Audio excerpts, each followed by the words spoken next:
За сайн буянгийн амар сайхан тогомдын дор чанд Эрдэнэ билгийн од баяр буяагийн тулга Аравчхын Эрдэнэ бүрэн Батмөнхийн Батцэг Болдын Жавхлан Оюун сайхны Алтан гэрэл Цэвэг доржийн Туваа Салдангийн Одон туяа Пүрүүсрэнгийн Наран баяр Ловсон цэрэнгийн Камглан Борхуугийн Дэлгэр сайхан Чинбатын Номон Жамбын Батсуур Жаданбын Инх баяр.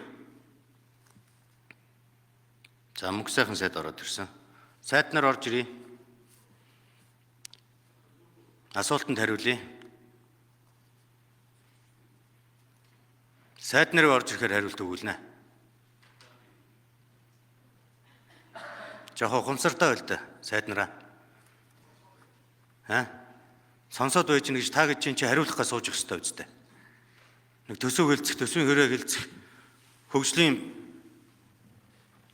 бодлого төлөвлөлтөө ярих энэ асуудал дээр нэг сайд нар сууж байгаад хариулж ячаа гэдээ одоо шаардаж бас хэлсэн шүү дээ.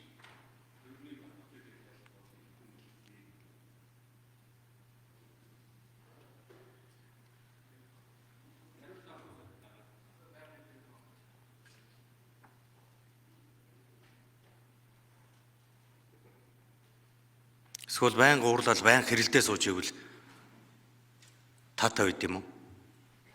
Хэн ч уурлж чадна шүү дээ. Хэн ч хэрэлдээд байж бас чадна шүү дээ.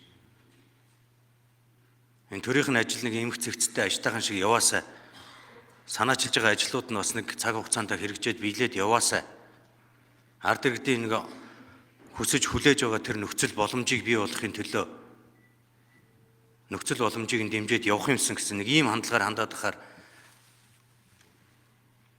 тэр нэг жоохон ухамсар гарах асуудал дээр л алдаад ах шиг байх юм. Засгийн газрын гишүүд маань.